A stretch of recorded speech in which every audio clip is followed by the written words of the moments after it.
Welcome to the Truth Wealth Project podcast. I'm Sam Carey, your host, dedicated to exploring the secrets of achieving a healthy and wealthy life.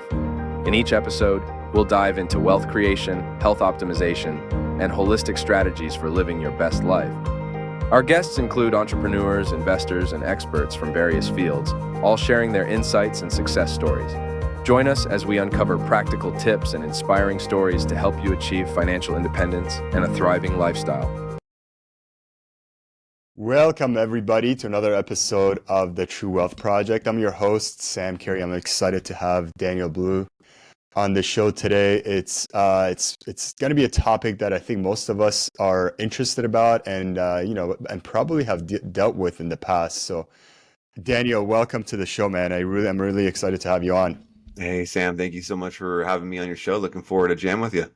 Yeah, absolutely. Daniel and I met a couple of years ago, I would say, probably close to it, through a mutual friend. And I personally have moved my stuff over after leaving my job over to, through Daniel to a solo 401k account, which now I get to access and do a bunch of cool stuff with as we'll get to talk through this podcast, and I just couldn't be happier. It's been an amazing process, and Daniel and his company have done an amazing job of kind of walking me through it and just being there to hold my hand. So, Daniel, if you don't mind, just telling us about some of your background and how you got to this point, what your company's about.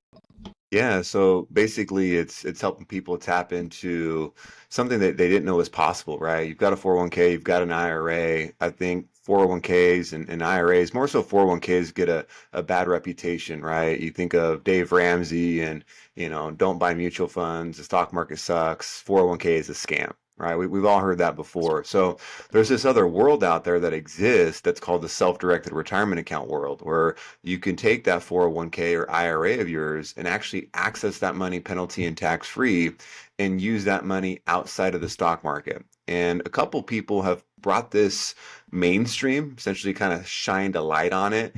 Mitt Romney, if you Google Mitt Romney self-directed retirement account, you'll get a bunch of different articles that talk about how he has a self-directed IRA and he was able to gain a ton of money in that account. I think he's in the tens of millions of dollars. And essentially he was able to invest outside of the stock market using a self-directed retirement plan. So there's a lot of different options you can use with a self-directed retirement account. I know, Sam, you're a big real estate guy, so you could do syndication, invest in multifamily deals, promissory notes, single-family homes. You can invest into crypto, precious metals. Maybe you're a big tequila guy. You want to invest into a tequila bar, right? You can invest into private equity. There's so many different ways you can use your retirement accounts to create wealth. And this is something that's been around a long time. It's been around for decades. It's just, you got to follow the money. Why have you not heard about this? It's not rocket science, right? Wall Street is balling, right? They're trillions of dollars, right? Fidelity, Vanguard, these guys are, sponsoring politicians, right? It's what makes the world go around, right? So the Wall Street companies don't want people to have their money outside the stock market. Doesn't make them money. They make money asset under management, right? So That's right. I'm not here to say stocks are bad. I just think it's a good idea to know all of your options, right? So Yeah. I got into this space, Sam, back in 2008, 2009. I was exposed to the real estate arena and I was in the sales space. And I remember hearing people talk about that they use their retirement account to invest into real estate. And I thought that was just so weird to hear because I always associated retirement accounts with buying Nike stock, buying mutual funds. So the idea of using a retirement account to invest into real estate was planted in my head, over 10 years ago.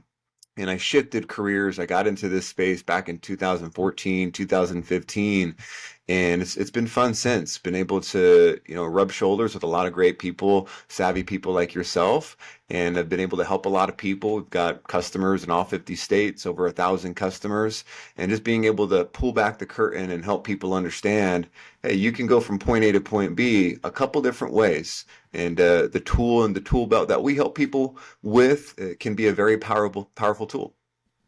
Yeah, absolutely. I mean, there's just so much there to uncover. I don't even know where to begin. I will say some of the, just being on both sides, right? Being in the corporate world where you've got your 401k and most companies, whether it's for sake of kind of keeping you employed or golden handcuffs, for lack of a better term, right? Or you got your matches, whether it's 75% or otherwise, it's incentives to kind of keep you there. And but not thinking about like this, I never thought about this, right? It was like very limited to what I could put my money into, right? To your point, it's those stocks and the investments that other people are essentially making money off of your money, right? I mean, yeah, you're getting your match and you get to keep your money nice and safe in all these so-called assets, right? But it's like you're so limited to what you can actually put in. Taking it out, it's just like the curtains open up and like the world is the sky's the limit as to what you can actually get into. And I've done it, obviously through you guys. I've put money into different things, and um, I'm just that education piece to me is huge. Like people not knowing what can potentially happen on the other side.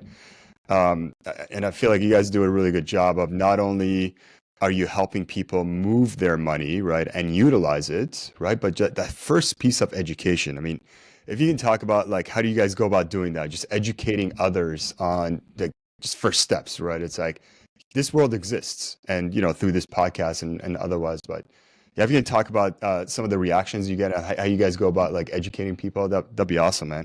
Yeah, so I'm a salesperson, right? That's how I Yeah. came up at the corporate ladder. So sales is sales, right? Sales is understanding, solving a problem. So if we were to come in and just nerd out and talk about self-directed retirement accounts, self-directed 401ks, we would just overload them and they would probably never make a Yeah. decision. So really it's just identifying where they are, right? Because you can use a self-directed retirement account, Sam, to start a business, right? So maybe we're talking to someone, we ask questions, we find out they're leaving the corporate world, they want to start a business, they just need some capital, right? So we can explain to them, hey, look, there's this plan called the solo 401k, and there's the ability to actually use some of that money to invest into your own business. Maybe you need some capital to buy inventory for your Amazon business, right? Or you need some Yeah. marketing expenses for your new venture, right? You can actually use your retirement account to fund your business, and that's a different path. There's some steps and some pieces of information that you need to know.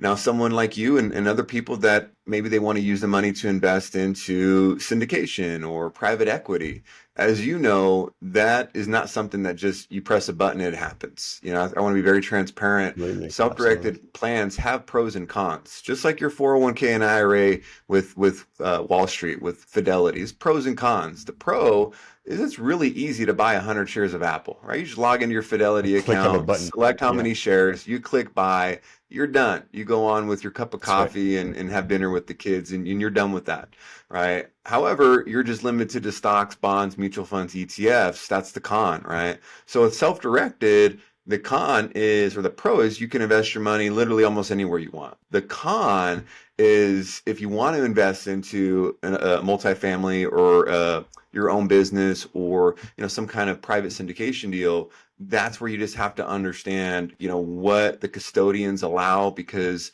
the custodian, you still have to have a custodian hold your funds like a bank, right? And you still have to answer to the IRS. So there's certain things that you can and can't do with the self-directed plan. So that's where if somebody wants to be able to invest into alternative assets outside of the stock market, it's just really being able to going back to answering your question, Sam, just being able to understand what they're trying to accomplish. And then usually it's going to take a couple phone calls, a couple emails to help them understand, hey, here are the steps that you have to take in order to get your money in your self-directed account to invest into this LLC and not create a taxable event, right? Now, keep in mind, all financial professionals, and I'm sure Sam, you have to say the same thing. You have to have 500 disclaimers, right? I'm not a That's right. CPA, I'm not a financial advisor, I'm That's not an right. attorney, right? However, we can provide you enough information where at least you now know where to go to. I always tell people a self-directed retirement account is a tool in the tool belt, right? Insurance is a tool in the tool belt. Your CPA, tool in the tool belt. Real estate properties, tool in the tool belt. And we want to have the right tools at the right time to pull out to get those results. And that's where we come in. Yeah, no, I'm glad you mentioned that, right? It's first step is just understanding that this product exists, right? Or this world exists. But not only that, right? It's and you know, and I went through this as well initially when we set this up, and you know, there's different things that we could do. You got self-directed IRA. Now, like what I ended up in was the solo 401k, right? But again, going back to educating whoever is that's looking to do this, where they are and what they're trying to accomplish, right? Having those conversations, which I did with your team, which was amazing, just kind of holding my hand through the process and pros and cons in both, right? And kind of outlining what would be best based on what I was trying to accomplish, right? And ultimately, that's where I landed. So not only that, right? I mean, I don't mean to kind of advertise for you guys, right? But I mean, what was really cool and important was, you know, starting out, just understanding how it works, being able to put the money or redirect the money where it needed to go for me to accomplish my goals. But now when I'm going to deploy those monies, it's like I'm still able to kind of call in you guys, kind of brainstorm, right? I mean, is this a short-term investment? Is this you know, it's in a case of syndication, is this it's going to be a long-term event, right? Kind of working out through some of the scenarios of what we can do with the monies. How much are you looking to deploy, right? Like all those things matter, and you know, and I feel like it's one of those things that you guys continue to provide, which people like myself who are relatively still new to this, it's like I highly appreciate that. Yeah, well, I appreciate you saying very kind words about us. We're just playing the long game over here, Sam, right? At the end of the day, and I think every business has a different way of doing things, right? Do you charge up front? Do you charge consulting fees? Do you charge money for a course, right? Like where do you make money? Where do you sell your product, your service? And we just made the decision a long time ago that we're just going to give the game for free, right? We're going to provide the education up front. We're going to have the phone calls with the clients up front. We're going to give the game away for free. And at the end of those calls, the customer is going to have enough information to either go do it on their own and not Right. work with us, That's right. or they take the approach of, man, this company, you know, is really syncing with what I'm looking for, and I like these guys. Like I want to keep working with them. So you know, it's done pretty well for us over the years. Now, naturally, we do have some people that are like, okay, thank you for all the information. I'm going to go to your competitor, or I'm going to go do this by That's myself, and that's just part of the game. That's business, right? And I think we all deal with that in some way, shape, or form, and you know, it's just something we accept. No, no, that's amazing. It's just having the access to, you know, just bouncing ideas off each other, right? It's you know, I just can't like I keep going back to like even being able to kind of you know the nuances between being able to withdraw as opposed to deploy, for example, taking a loan out, right? I mean, those nuances, I mean, it makes a huge difference with that. I've made the mistake along the way, but you know, it's you know, I've learned from it. But just being able to kind of bounce ideas off of each other and like come up with what works best is has been incredible. So thank you guys for that. It's been great. Yeah. Um, yeah. So I was just gonna say, Sam, because I think it's really relevant to bring up right now, just because a lot of people are leaving corporate.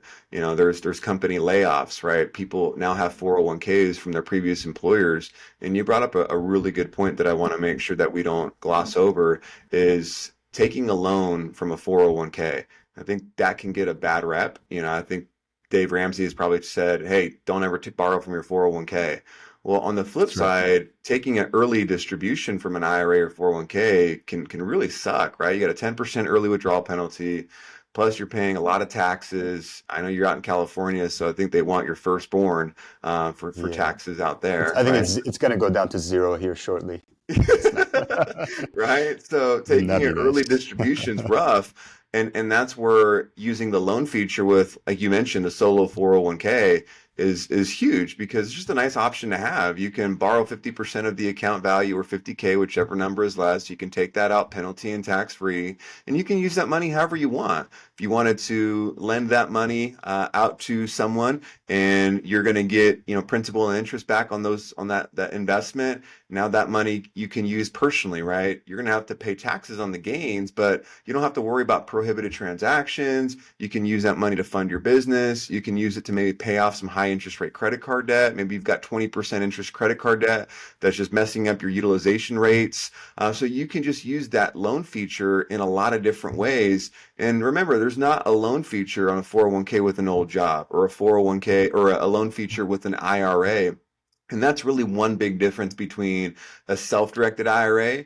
And I know we were talking, Sam, your audience is probably a lot more savvier than most. You probably have heard about a self-directed IRA.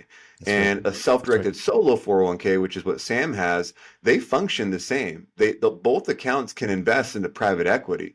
Both accounts can hold alternative assets in the account. But one big difference between a self-directed IRA and a self-directed solo 401k is that solo 401k has that loan feature. And that loan feature is just a card in your back pocket that you can pull out when you want, and you can use it when you want, how you want. And the self-directed IRA does not have the loan feature.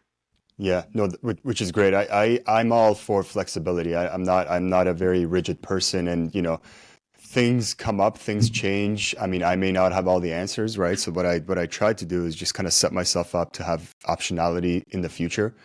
And obviously that's one of the reasons why I picked Solo 401k, and moving forward, that's kind of where we're gonna go. But um, if we could just kind of touch on just the main differences between the two, and then what I'll do is I want to kind of maybe downstream get into, because we talk about tax free or penalty free, if you would. But if you could touch on the difference between self-directed IRA and Solo 401k, if there's like kind of main differences. I know we talked about just one of them right now, but benefits or otherwise, if we can, that'd be great. Yeah, so we talked about the loan feature. That's probably the biggest difference. Another big difference is contribution limits. So if we're talking about a traditional IRA or a Roth IRA that's self-directed, contribution limits are between $6,000 to $7,000 a year, depending on your age. Whereas a solo 401k, the contribution limits are over $60,000 per year.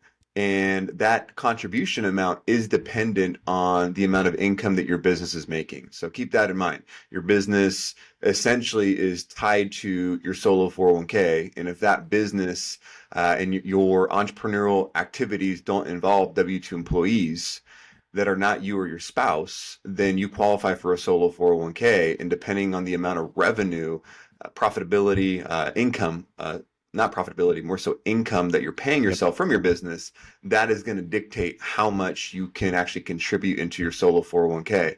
Another cool part, I know a lot of the savvy ones listening to this, they probably know a Roth IRA has income limitations, right? If you make so much amount of money every year, the IRS says, hey, you're too big of a baller. You cannot participate in a Roth IRA, right? And That's Roth right. is great. Roth means the money you put in, you're paying taxes on it, but it's growing tax free, right? So you're paying taxes on the seed, but not the harvest, right? And, That's and right. that's huge. That's the opposite of most people's 401ks and traditional IRAs. Those are pre-tax. Money goes in, you get a write-off, you deduct that, you bring down your taxable income that year, but you're kicking the can down the road.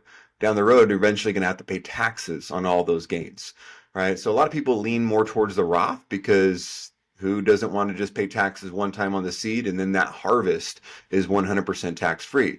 So when you start making six figures a year, it can be tough to put money in a Roth IRA. There's the Roth backdoor conversions that make it feasible, A lot of people are but doing that that's now. why a Yeah, that's lot of right.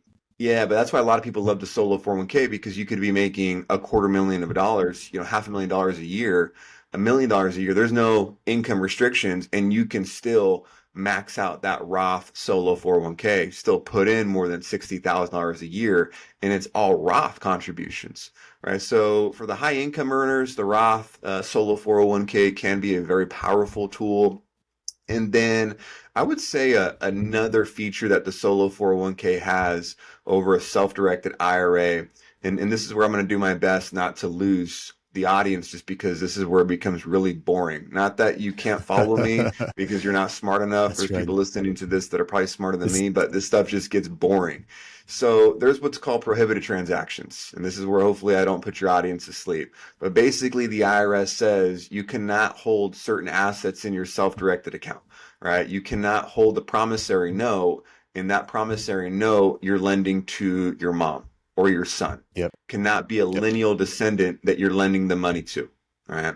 You that's right. cannot hold an asset that is equity in your self-directed account, whether it's an IRA or 401k, and you're a managing member of that business. You're a Okay. large owner of that business. That's a prohibited transaction, right? So the solo 401k and having the loan feature, it allows you to essentially circumvent that prohibited transaction situation. And this is all legal, right? So I'm not saying anything that's shady or Of course. illegal. We're just playing by the rules. And the rules state the IRS allows a 401k that has a loan feature to borrow 50% of the account value or 50,000, whichever number is less. So let's just say you got this sweet deal that you want to use your retirement account money on, but you just know it's going to be a prohibited transaction.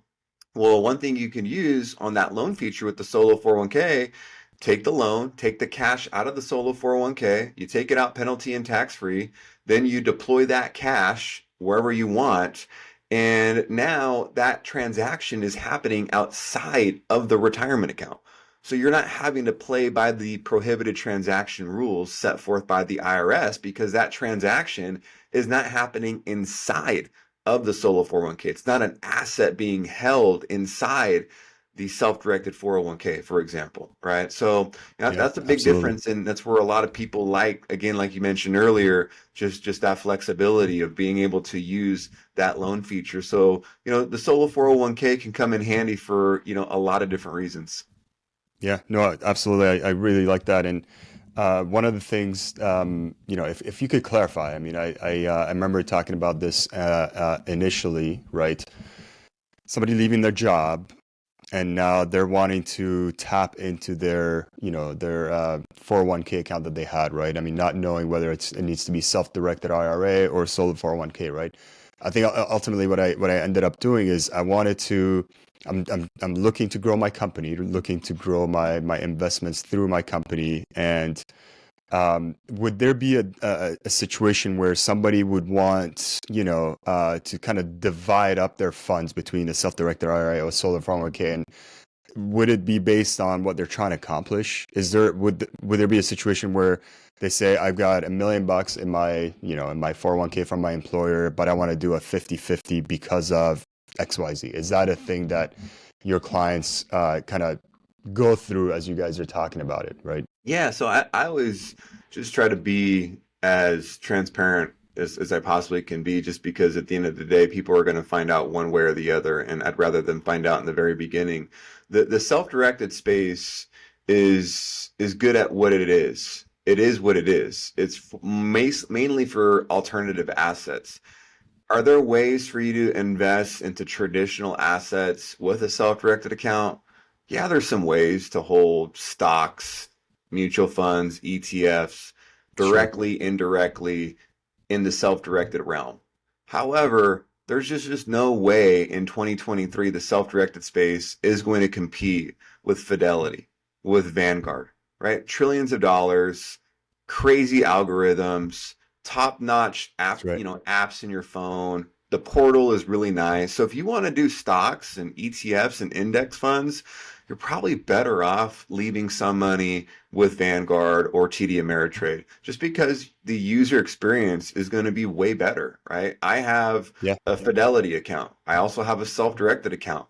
The user experience with a account with Fidelity is just way better. Like their portal's way better, just way more advanced, right? But again, I know that going into it, right? It's just those pros and those cons. So, I think for the investment side is kind of where you want to make a decision as far as kind of where you want to have your money, whether it's in traditional accounts with Wall Street or, alternative investments. So you're going to need a self-directed custodian to actually administer those type of investments, because you can't call Fidelity and say, hey, Fidelity, I got this sweet deal. I'm going to invest into, this syndication. Can you send some money over here? I'm going to invest into an apartment That's right. complex out in North Carolina. They're going to be like, yeah, in your dreams, but here's this REIT we can sell you, That's so right. Yeah.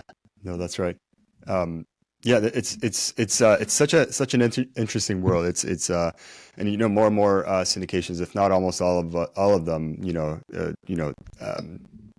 retirement accounts is utilizing retirement accounts is it's more and more used, and I'm doing it now, obviously myself as well, and I've kind of utilized it for different businesses, so it's become really handy. And like I said, it's that initial of, for me at least, when I was making the decision, it was like, do I want flexibility or do I know exactly what I'm doing, right? It's like, all right, I'll take flexibility because I don't want to make a decision that I can't unwind later, right? Not only that, but it kind of opens up the door for a lot more flexibility in the future of like stuff that we can get into. It's a lot of work, placing capital and even withdrawing some of that monies, right? Whether you want to deploy it, but I mean, it's well worth it. It's just been yet another vehicle to kind of deploy that capital, because otherwise I would be stuck putting money in, the stock market, which, we still have, but it's not the primary, vehicle that we're using. So it's been great. Um, are you seeing any kind of changes in regulations, rules, anything that kind of has it changed over the years? Is it getting easier, better, worse? What are you seeing from that standpoint? I really haven't seen too many changes in regulation. We've been in business for 5 years now, opened up shop in 2018. I know there was that bill that kind of started scaring some people that was being talked about and never got passed. I think this was like a year or two ago, where they were going to change the whole accreditation situation with some like private deals and things like that.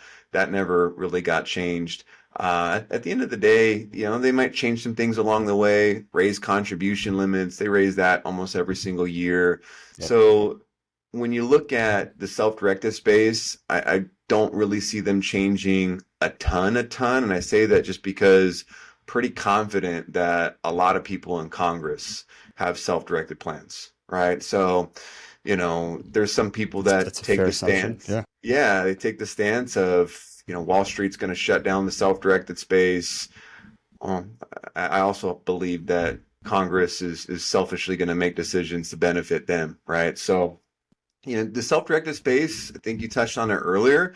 It's not for everyone. It does require a little bit more work, in the sense of you just have to know you're the captain of your own ship, right? So it's on you to do some due diligence, kind of think about things a little bit more, because it's not like your Yep. 401k where do you want conservative? Do you want moderate or aggressive mutual funds? Oh, I want conservative. Okay, you just That's select right. conservative on the paperwork, and then you just set And and you got forget this it. bunch of Yeah, and you whatever it just is. don't Yeah, even that's right. check it. You make very, very little decisions. Totally. Whereas a self-directed plan, you're the captain of your own ship. So it does require a little bit more onus on yourself. However, on the other side of that, as you're saying, is you have way more control.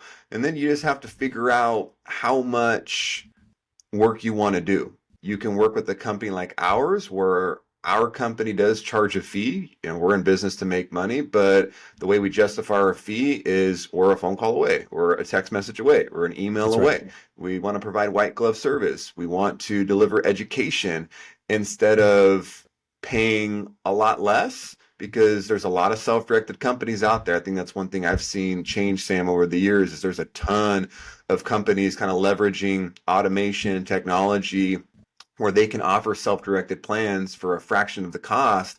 However, here's the paperwork, client. You figure it out yourself, Yeah. right? No, that's right. And if you want to That's right. take that road can be done correctly, right? It's just going to take a little bit more research and due diligence and knowledge Yep. on your end to get to the finish line. Yeah, that's right. So one thing I will say about the fees is it's not ongoing fees. I think that's really important to clarify, right? It's not, again, with some of these other firms, but where they might actually, assets under management, they'll charge you a fee or something, right? It's like that's not how you guys operate, which is pretty good to see. Um, Yeah, we that's like to awesome. do flat. We like to do flat fees. I mean, at the end of the day, when people come to us, and it's wild, Sam. So many people aren't even aware that they're paying 1-2% a year to have their Right. money held at That's right. Fidelity at That's right. Vanguard, right? So it's No, that's it's right. education. Yeah, absolutely. Like I said, it's just opened up my eyes to a different world. It's, to your point, I'm a captain of my own ship. It's, when I see the money just sitting there, I'm not losing necessarily. It's not in the stock market going up and down. I'm not benefiting, but I know that, I've got money to deploy in anything I want, right? But I also know that it's not, it's not riding it up or down with the stock market where I've got no control over, you know, what I'm kind of investing in and how those things are going to come out. So I really like that control piece, and I'm going to continue to.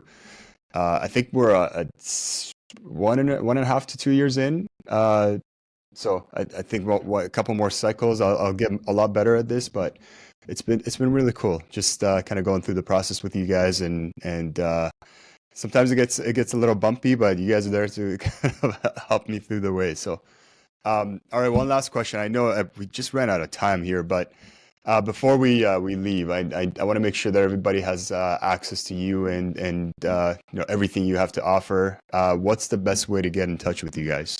Yeah, so best way would be my website. So I wrote a book called Blueprint to Your Best Retirement. Everything that Sam and I have talked about, I did put it in a book. It's a Amazon bestseller. You can pick it up on Kindle. You can get a paper That's great. hardcover. You can get on I don't know Audible. why I didn't know about this. This is the first time I'm hearing about this, but all right, I'm gonna have Yeah, to order a copy. yeah, no worries. Well, I wanted to give some love to your audience. You don't even know what I'm going to say next. So your audience can go to danielblue.me. That's my website. It's Daniel Blue, just like the color, and Blue is my last name. It is my real name. It's not an actor stage name, right? I live out here in Las Vegas, so I hear a lot of different Yeah, there things. you So go. it's danielblue.me.